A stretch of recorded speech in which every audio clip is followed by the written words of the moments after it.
when it comes to finding a definition to oneself, a purpose, I myself like to look at that question multidimensionally. I think one can have multiple missions and multiple purposes, and even at the same time, I love to write, I love to read. I'm a person who's grown up looking for answers to life's biggest questions from the words of men and women that predate me. I'm a person who's sought an education in multiple fields simultaneously, because there are few things in this world that I believe as strongly in as in education. And in moments like these, where we have a lot of time in our hands to think, I think I can use that multidimensional perspective to reflect on my place in the world and how I can help it evolve. Hi everyone, my name is Harvard and I'm a third-year medical student studying in Queen Mary, University of London. Because of the COVID crisis, I found myself here back in Singapore on the 22nd of March, when my semester was supposed to end mid of June. Frankly, everything for me is really uncertain, and with the rising number of cases in London, I'm also very unsure on when to head back. During this circuit breaker period in Singapore, when I was back in Singapore, I took on part-time jobs such as being a store packer in a supermarket and being a healthcare assistant, taking temperatures and also helping with assisting in swab tests. And I would like to share with you my experiences on that. I would also like to share my experiences as a Gen Z individual on how COVID has affected my family and friends, my relationship with family and friends, and how it has also affected my education, especially from the perspective of a medical student. I'm really excited to be given the opportunity to share with everyone, and I hope to see you guys there. Thank you. Growing up, I watched the world as a spectator, and studying history in school has always made me question as to what I would spectate within my own lifetime. Now in the present, I no longer see myself as a spectator of the world. I see myself as a leader of change. Now just over 2 years ago, I had earned my promotion to become a crew trainer in McDonald's, a developing leader. Now with the new year approaching, I will become the next set of shift leaders, taking charge of the restaurant throughout the COVID-19 pandemic. The lockdown didn't keep me locked down, as I vented my creative energies onto Twitch, supporting a close friend with her venture, as well as growing an international community of my own. When I'm not on camera or behind the scenes, I'm at the keyboard, writing the next tech or gaming article for the university magazine. Working to the best of my capabilities is something that's very close to my heart, especially when it is in relation to studying history. I give my all to my studies so that I can seize every opportunity ahead of me, and especially now, like many other students, I have had to adapt to the harsh realities of the pandemic and continue working hard on a subject that I have deep passion for. So now, I find myself facing an approaching new year. Equipped with a wide toolkit of knowledge and skills, I am ready to move forward toward change. Change within my own life and change as a bigger part of the world. Hi, I'm Imogen Ainsley and I'm a final year History and Politics student at Queen Mary, University of London. My main areas of interest are British constitutional politics and international human rights. And I think the reason I'm so interested in these things is because I'm passionate about injustice and looking at it and asking why. Why does it exist? Why can't we solve it? Why aren't we solving it? I see myself as a future catalyst for positive change in the world. And 2020 has been such an interesting year for really shining a light on these things, domestically here in the UK for several reasons, some related to coronavirus and others Brexit and various other big political disputes, as well as internationally, really illuminating the injustices and differences between people worldwide. And for me, these are the lessons that I hope we learn and things we take into consideration moving forward into 2021 and far beyond, that this year really is a turning point for future generations and for our generation to really take hold of and use in our fight for positive change in the future.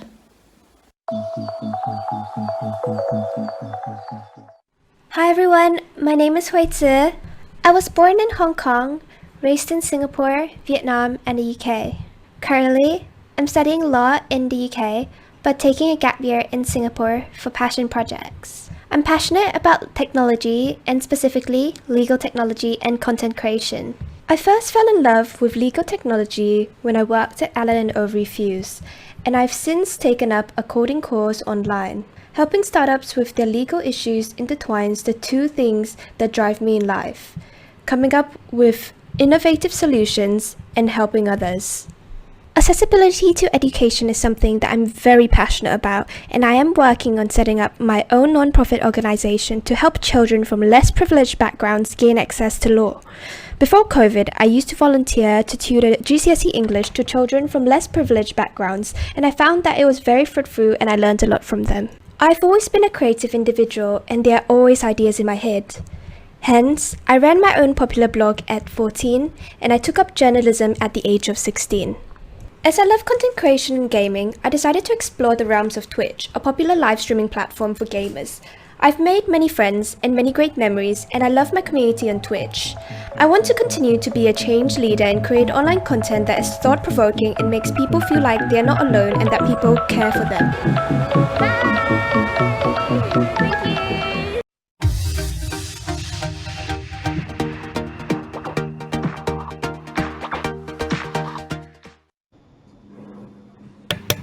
Hello everyone, welcome. Wow, it's almost like we were just saying just now, like the Avengers gathered. And we would like to officially welcome our Gen Z guests. And just to put a name to her face, you've all seen the very interesting videos. Could we have each of you to just say very briefly, say hi to our audience? Harvard, would you like to start to say hi? Hi everyone, my name's Harvard. I'm a third-year medical student studying Queen Mary University of London. Thank you for joining us, Harvard. And how about Imogen? Would you like to say hi to our audience?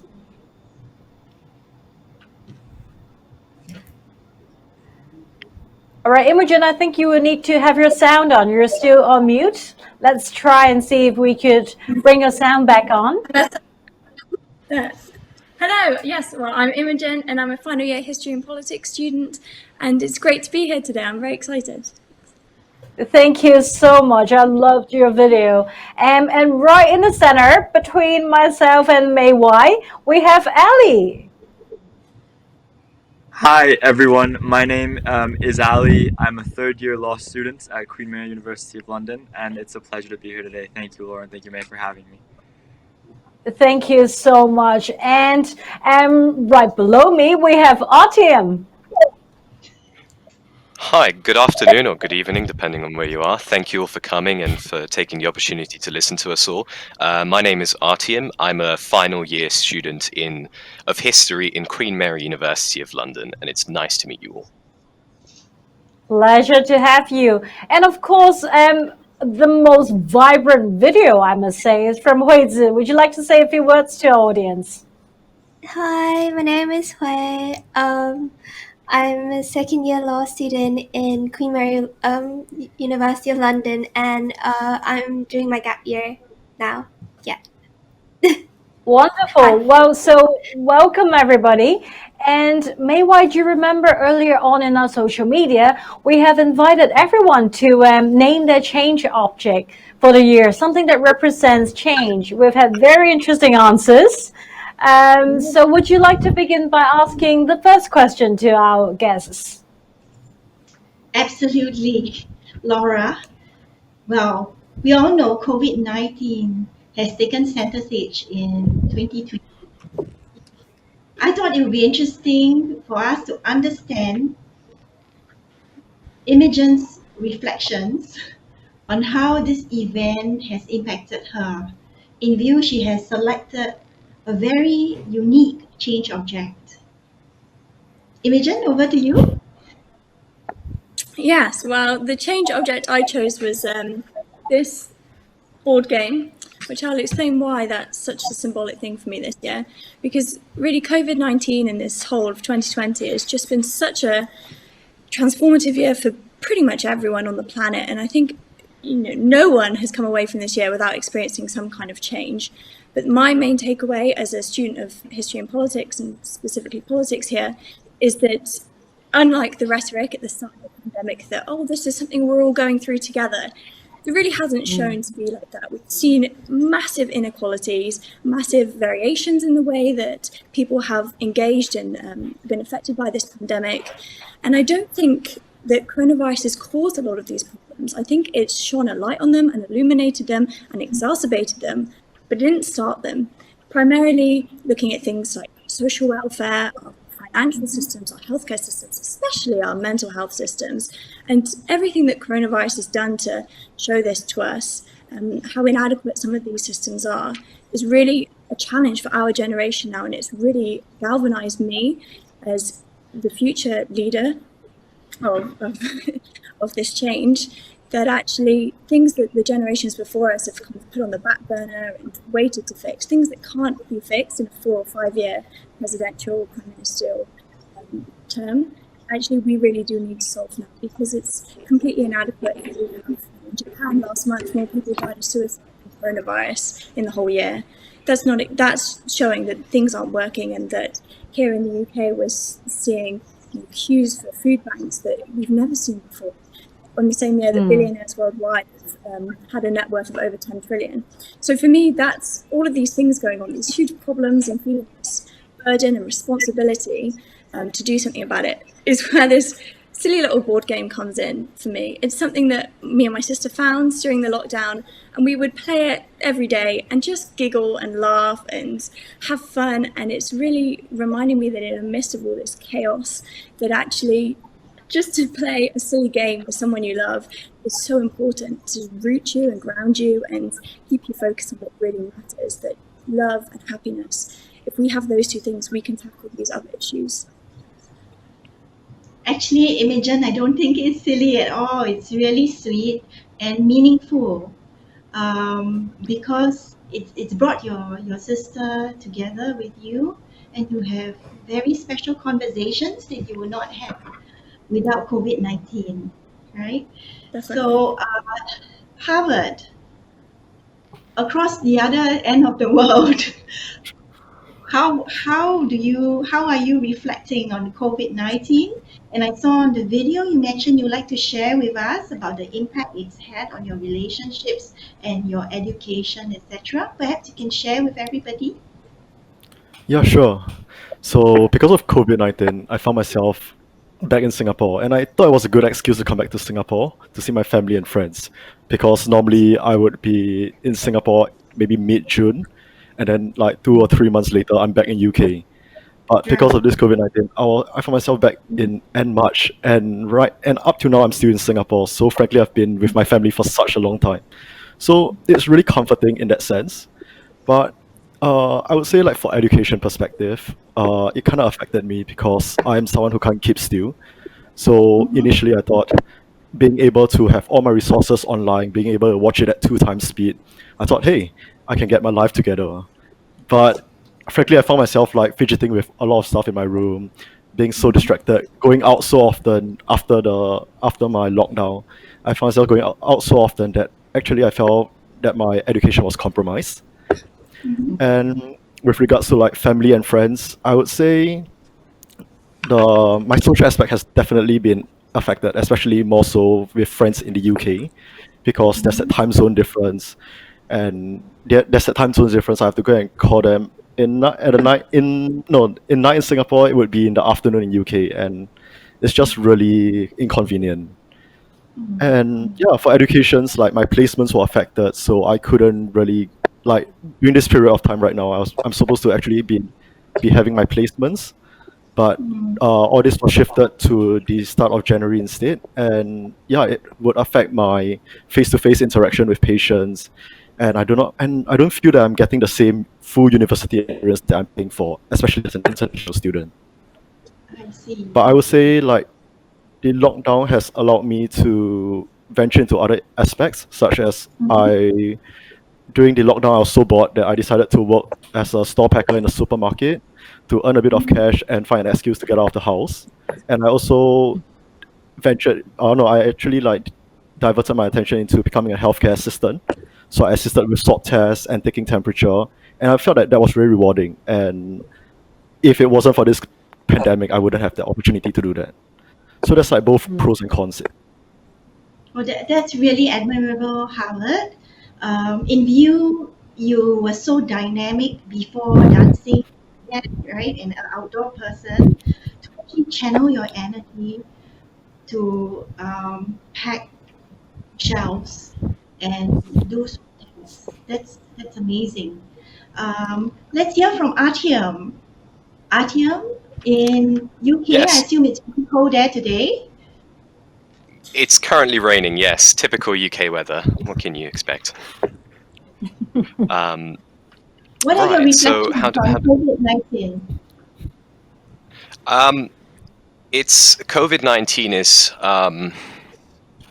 it's something that I had like when it had begun in the UK in its full earnest in February March.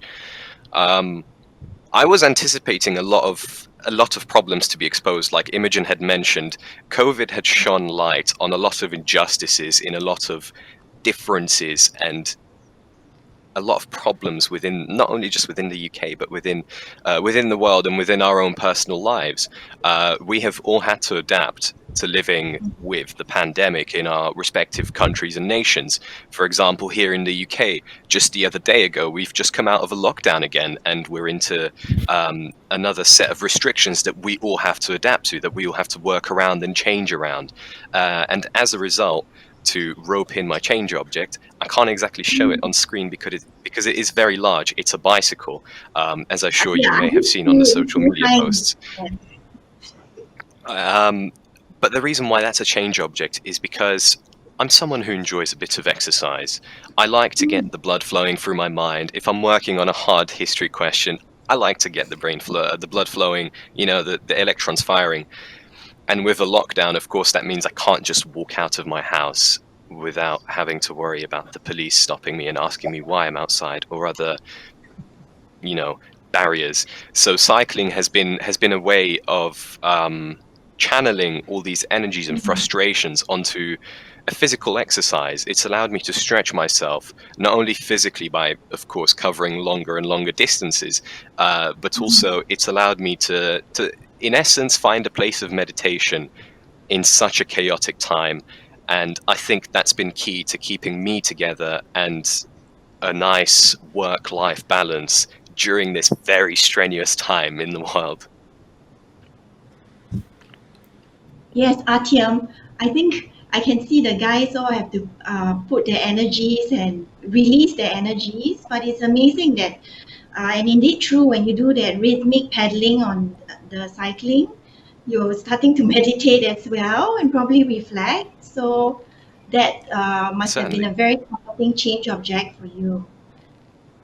absolutely. Laura, Yeah, handing and I over think the second question. yes, I think we have some very interesting insights from the three of you. And in our previous episodes, if you have watched the previous 4 episodes, in 2 of them, we have actually invited CEOs of multinational companies to come on and tell us about the business challenges that they're facing and how they have reacted or responded to the COVID situation. And I understand that for quite a lot of Gen Zs, they are very, very at the forefront of pondering about business opportunities. What does business, work, career mean to them? And I would like to direct my question to 2 of you. First of all, would be Huizi. Watching your video brings me a lot of joy, and it's a very vibrant vibe that I'm picking up. And I know that you have a very interesting take about what does business or opportunity mean to you. Could you share a bit more with us? Hi. Firstly, I want to say hi to everyone here. Hi to KLCC and my friends here who came to say hi. Hi in the live chat. To me, business is something that's created and that creates and delivers a service or product that is in demand. And entrepreneurship is a concept of developing or managing a business venture in order of gaining profit or by taking risks. Um, so the common question that's usually directed at me is, do I see what I'm doing on Twitch Twitch being the platform that I'm live streaming on because I'm a public figure, do I see what I'm doing as a business? So no. No, because I started it off as a passion project. So I always wanted to be a content creator. Content creation is my hobby. I'm a very creative individual. I would be creating content even if it doesn't give me any money, and I would do it for free. I would be creating art, and I would be creating videos and playing computer games and doing it for free and creating all this for free content. The fact that it does bring in revenue is just a bonus for me. However, I do know many people that do it as a business and do it as a full-time job, and I think it's fine. Do you know what I mean? I know a lot of people who do it as a full-time job and they actually earn a lot of money from it. I do sell merchandise from it. For it, for example, I do sell like bags with like my YouTube, with my Twitch name on it, and I have like hoodies and stuff that people buy to support my brand. But I earn a very little profit from it, and mostly it's just because I enjoy making the product, and it's just for fun. Do you know what I mean? So it's just a lot of it that I do is for charity and for pocket money. So I guess there's a saying that says, if you love what you're doing, you never have to work one day in your life. And you remind me of that. Yeah, I guess. I mean, in the end, I feel like I mean I study law, so I guess in the end maybe I might do something that has to do with technology, law, and maybe content creation in the future. But would I say that Twitch would be my future career? I don't think I would ever say that Twitch is my career per se. I wouldn't say that content creation is my job. Do you know what I mean? Like, it's not my business. Well, content creation can come in a lot of different forms, like you were saying, if you're a creative person. Wonderful, thank you. Well, I'm going to move up one frame to Ellie. So, Ellie, what does business, entrepreneurship, or even creation, like Huizi was saying, what are these to you? Yeah. Well, I'll follow up directly on something that Hui basically established. And I think that an unconventional way of defining entrepreneurship, I'll start off with that concept, is kind of tricking yourself in a way into a business without the elements of necessarily it feeling like work. And what I mean by that is I interpret entrepreneurship twofold. There's a component of identification, one of reflection, and then there's the leadership component. I think it means identifying a problem within society, something that resonates with you and your values, and then taking the initiative and leadership to address that issue in a way that's true to who you are, and to what your passions are, to what your ventures are. And I'll come back to the element of passion in a second, which I think is vital to entrepreneurship as a whole and to entrepreneurs. Business fits right in there because it's an interaction, right? It's an interaction that brings together this sustainable relationship between a solution to the problem and the problem itself. And it ties that together with some form of tangible benefit that can economically, socially, or even environmentally sustain the business as well as the people who are running it. I think that you're looking at how this problem can be solved either through a good or a service, and then in turn, how the corporation or the individual can be rewarded, primarily monetarily, for the provision of this solution. In my own experience, I've indulged in a creative venture like Huizi, but on a different platform, on a different field within the field of fashion. I started a brand with a friend called Etiquette Limited. And in the age of consumerism, the particular problem that kind of drove our creative minds to this was that we noticed that there was a lack of fashion as a means to expressing one's opinions and sharing one's voice. Particularly in a time in which that's being done at a broad scale to broad masses and very, very publicly. So we decided to put our own voices to use and address that issue with our own socially reflective brand. Um, I think that what was essential to that, and this is again where I'll bring in the point of personal passion, was having passion for what we did and doing it not in the spirit of making a business out of it, as Hui said, but doing it for the sake of doing the activity. We took the business element of it as a backbone structure, as a means to support this kind of independent entity that was growing by itself, so that it could sustain itself and so that it could sustain us the more time that we developed or that we delved into it. I hope that kind of gives a broad understanding of my visions with respect to entrepreneurship and business.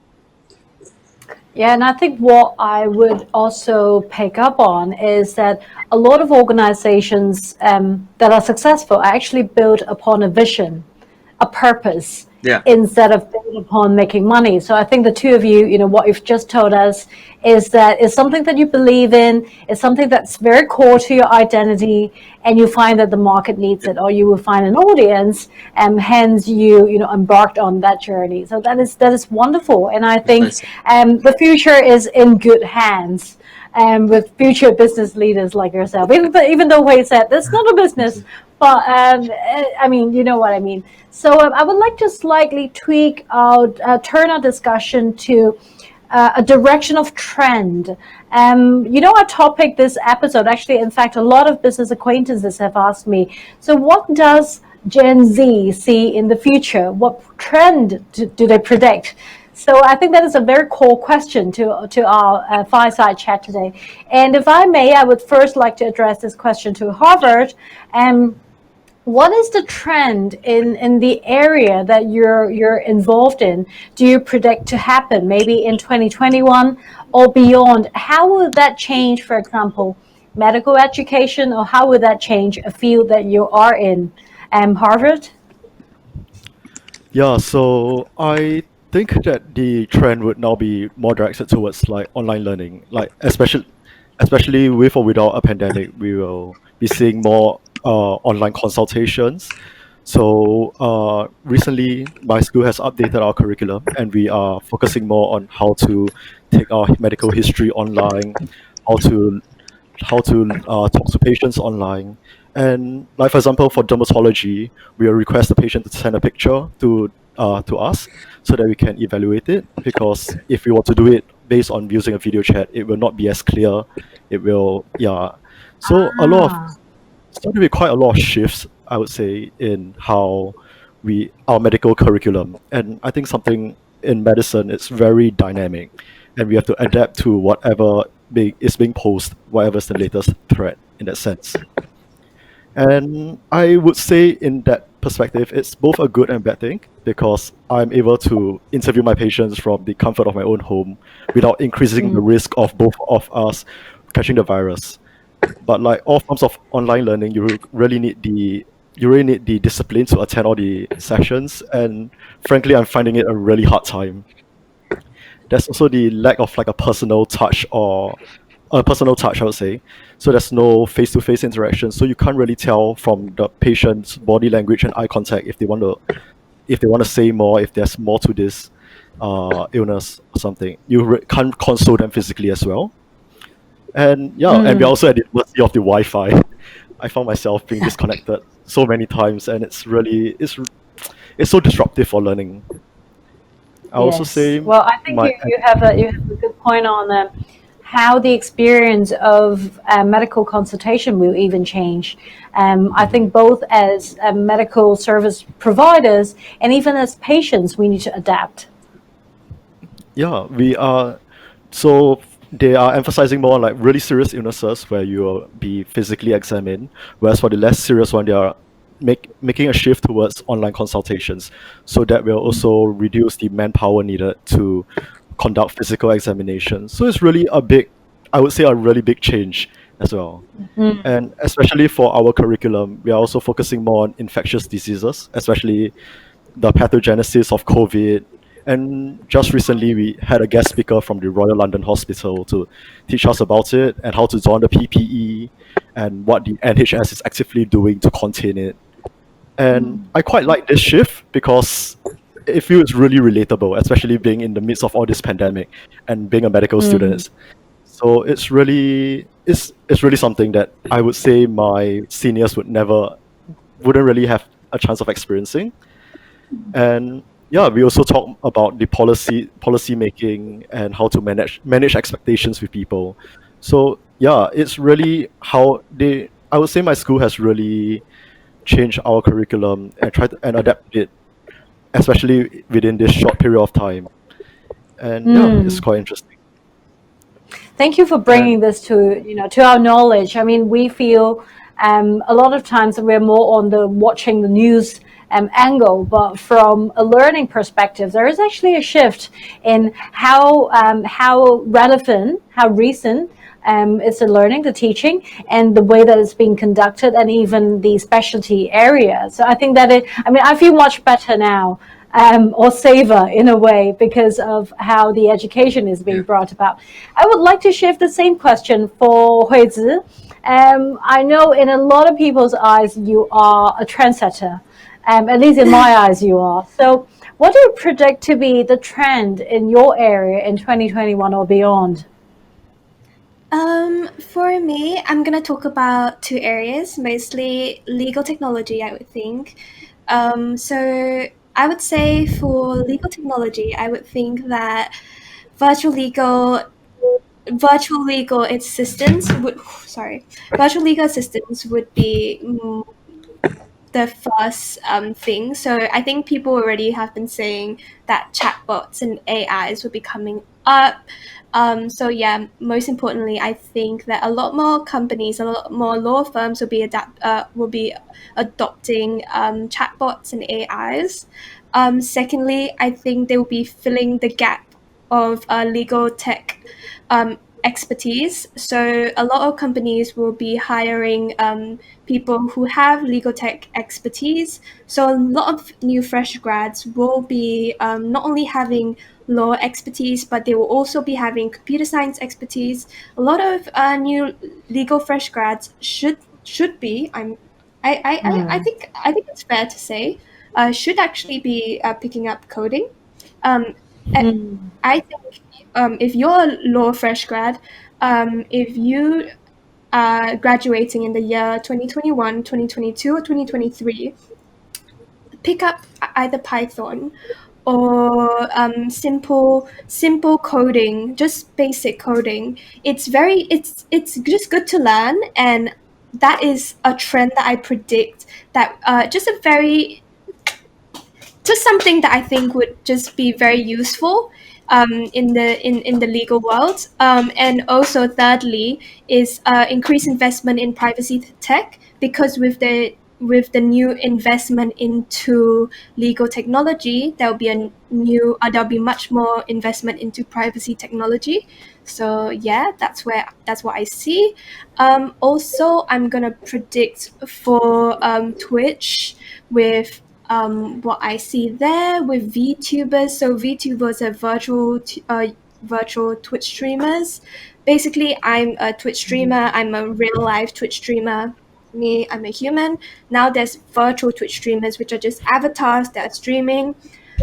I'm predicting that streaming is actually gonna blow up. It's gonna be much more mainstream. I think at first Twitch was very niche and very like gaming, kind of like gaming centric, very niche cultured, kind of very nerd cultures kind of stuff. Now I see a twice amount of viewership between 2019 to 2020. Maybe because of the COVID season, maybe because it's just getting more corporate hungry, more people are just coming in to watch it. I think it's just going to become more normalized. I think Twitch is just going to grow a lot more. A lot more people are going to watch it. There'll be a lot more creators. a lot more people advertising on it. I think Twitch is also opening its head a lot. I think it's opening one of its corporations in Singapore as well. That's why I heard through the woodworks. So I think it's gonna do quite well. So I think a lot of people are gonna hop on board on Twitch. So yeah, I think Twitch is gonna blow up. So Thank you. I think I'll need to arrange a private tuition session for me on Twitch if I want to catch up with what the market is doing. And yeah, and also politicians are jumping on it as well. Like the US Rep Alexandria Ocasio-Cortez streamed Among Us on Twitch with the Canadian politician. So politics, people from politics are also streaming, which is insane. Wow. People so are maybe streaming. Indeed going into mainstream. It's insane. I don't know what is going on. Why? Well, I mean, there's a lot that we can watch on the trend on Twitch then. I mean, it sounds like it's something that has been, starting to go mainstream, catching attention, and maybe even crossing across different functions. So thank you for bringing to light this point. Well, again, I'm going to shift up one box to Ellie. Ellie, what is in your crystal ball? What is 2021? What do you predict? Ooh. The crystal ball might be a bit foggy, but I'll do my best to set the trends in two areas today, in fashion and in academia, which are the two areas that I guess I'm most involved in. Though the fashion one relates to consumeristic trends, so I think that can really permeate onto other areas within the economy as a whole. I'd like to highlight two trends that I believe will take predominance in the next upcoming years. I think the first one is a change just in inherent consumerist focus. I believe that there are major industry changes in fashion that take place under the modus operandi of luxury, of luxurious services. The label luxury being something that's repeatedly used to transfer from one method of consumption to another. What I mean by that in these next upcoming years is I think that in the developing online environment, which everything's kind of being taken from an in-person to a more online platform, I do anticipate that there will be a significant decrease in the actual amount of physical stores and locations that will be available to the public, just because, but primarily it economically benefits companies a lot if they play it out to be something exclusive. If the actual experience of going there in person, if they manage to build an aura of luxury or exclusivity to the prime customer pool that gets the ability to do that, I think that they can balance that out really well through maximizing the consumer interface experience than online. Something that we've already seen through the addition of many customer support channels on a lot of web pages. Something that we've even seen, and I'll touch a bit upon something that Huizi said, on brands actually adopting platforms on social media platforms that have absolutely nothing to do with them, or that didn't have absolutely nothing to do with them, but that now do.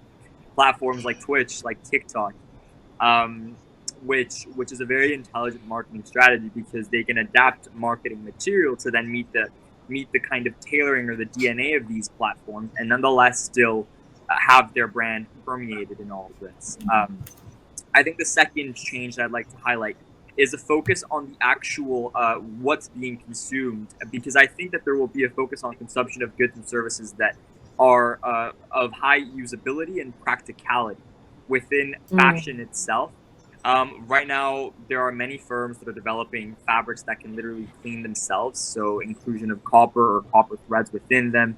Smart clothing, we have biometric shirts coming out, contactless payment jackets.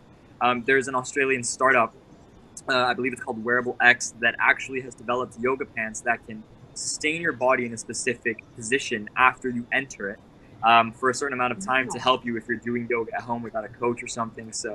So I believe that goods and services that actually serve a fundamental purpose, again, going back to what I'd spoken about earlier of identifying a specific problem and solving it, are inherently the future of this consumeristic focus. With respects to academia, which is something that kind of touches me a lot more personally right now, I'll have to agree with Harvard on a lot of on the overall general environment, pretty clearly moving from in person to online, both because it benefits job providing companies and academic providing institutions like universities financially, but also because there's again a practical and a usable element to people managing their things on their own time, and there's the flexibility that is unparalleled, at least insofar as current academic institutions go. However, I think that that's quite a short visioned benefit, because I think that there is an inherent growing sentiment of unhappiness and dissatisfaction on the people that are on the other end of that stick. At least the people that I'm surrounded by, that are around. A lot of students feel that there is this inherent human component that Harvard also brought into perspective when he was discussing patients to doctor relationships. There is this element of humanity that's so inherent to our nature that without it we feel unsatisfied. We feel like there is something missing, and I think that can have long-term effects on just performance in general, academically, professionally, because it's something that is essential to how we perform our jobs. We need to be happy doing what we do. If not, we think that we're the ones who are suffering, and we are, but society will suffer long-term consequences of that as well, in spillover effects. Yeah, that's I guess all that comes to mind immediately. Thank you, Ali. I mean, bringing up the trend prediction in fashion industry, I think that's more from an innovation perspective as well, and what we're seeing in the market in response to what's happening in the environment. So that could be a plus due to COVID or due to some of the innovations. And I think you hit the nail on the head when you spoke about the second point on education, happiness or unhappiness, feeling isolated and not being connected. Traditionally, we feel that education has to be in a certain way, and now we're forced to experience education in a different way. So what does it really mean? I think a few of you have mentioned it, and I think that's an important area for us to look into. So Mei Wai, would you like to do us the honor of asking the final question for the fireside chat? Thank you, Laura. Wow, that was amazing hearing the trends from Harvard, Huizi, and Ali. Thank you. Now let's go a little bit more personal. And I'd like to have a discussion with Artyom and Imogen about their change goals. Artyom, would you like to share with everybody what your change goals are for next year? So next year I'm going to be graduating from university, hopefully, if I pass, which I will. I'm a smart boy. But my change goal, yes, fingers very tightly crossed, especially with how hard I've had to work this year with the pandemic. But my change goal personally is not only to obtain the history degree that I've been working towards for so long, but to utilize it, to make it work for me. So that would include finding opportunities with organizations and businesses where I could utilize my skills and knowledge, or whether that be continuing my studies onto a master's degree and perhaps doing some research in a field that I personally find passion in. So currently I'm writing a dissertation about the portrayal of enemy combatants in war films in Hollywood. From the 1940s up until present day. And it's something that I find quite interesting, but asides the point, that's something that I would like to continue working on, something on those lines, utilizing what I had picked up this year, utilizing the changes that had come across this year in order to make next year an even bigger success. So then, despite all the challenges that have gone across this year, I continue growing and developing myself and, well, either inspiring change or inflicting it myself throughout next year. Well, thank you, Artyom. I really like three things about what you just said. Firstly, the fact that you have the goals, but you have broad areas around it, which means you're not really restricting yourself. You could be doing this, you could be doing that, and I think that's really important in times of change and uncertainty. The other thing I understand is You write really well, and that's really good for reflection as well. And that's thank you very much for sharing that. Imogen, would you like to share your change goals? Yes, well, a couple of months ago, I was listening to a podcast and they said the quote, write your goals in concrete and your plans in sand. And I don't know where the origin of that quote comes from, but if there was a truer statement for this phase of my life and presumably the other people here's phase of their life, that is it. I know what my goals are, similarly to what I said earlier about all of these issues facing us. Being a student of politics, I know that I want to be a part of tackling these problems. What is my plan to do that? Right now, we still don't know. Would I have chosen to be entering the job market in just a few months in the worst economic crash in 300 years? Probably not, if I had the choice. But that's the situation we're in right now. And everything, I am definitely a planner. So I do have to keep reminding myself, write my plans in sand, because I'm supposed to be starting an internship with a member of parliament in January. Well, we're in December, and due to COVID, I'm still receiving emails saying, oh, maybe that might not be able to happen, just in case we have to wait and see what happens with the vaccine. So for me, in a weird way, my change goal is to be more accepting of change and more accepting that when things don't go the way I planned them to see that as a positive thing, because I am already seeing positives of the change in my life, being more open to opportunities that maybe I wouldn't have looked at before, feeling a bit more free that actually, 2020 has been such a strange year that it seems like nothing happened and everything happens. And yet, if I was told that I'd essentially waste a year not doing any of the things I had planned, not doing any of the traveling or the work or things like that, I would have had a meltdown if you told me this last December. But now I know a year isn't that long, and actually if next year when I graduate I end up doing something that I didn't foresee or wasn't my plan A, that's okay. And there's things I can learn from that, and there's things that I can take from it, and I don't know what the stepping stones are. So yeah, my plans are in sand, and that's what I'm holding fast to.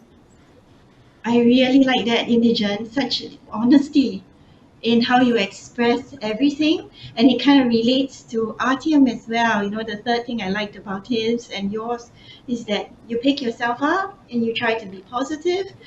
Just take one step at a time, and who knows what's going to happen, right? And as you say, a year isn't that long. So thank you so much for sharing that. Over to you, Laura. Thank you very much. I think you would agree with me that 1 hour has passed by too fast. There is so much learning. I feel like I'm in the candy store of the future, absorbing and learning and enjoying perspective from all of you. I think even though our show is about to end, but I'm sure that your future ahead of you is as bright as it can be. And I love the fact that a lot of you have told us about ideas, thoughts, perspective that involves everyone else. So it's not just you, but it's the society and it's the world that we live in. So with that, I would like to thank everyone and wish you all an early happy Merry Christmas. Why don't we put our hands together for our Gen Zs? Thank you so much. Thanks for being on our show. Thank you. And Merry Christmas, everyone. Merry Christmas. Yes. So why don't we wave goodbye to the Gen Zs, and Mei Wai and myself will briefly wrap up the session. Thank you, ladies and gentlemen, for joining us from wherever you are. Thank you so much. Thank you.